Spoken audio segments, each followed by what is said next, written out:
for the development of the state. Chief Minister and NPP President Conrad Sangma on Friday made a fervent appeal to the electorate to vote for NPP to bring change in the state.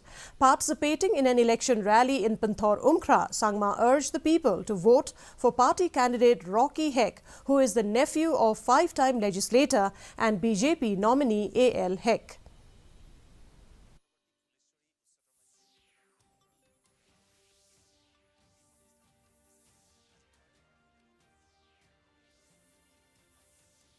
कि इस महीने के 27 तारीख को चुनाव है। हम जब भी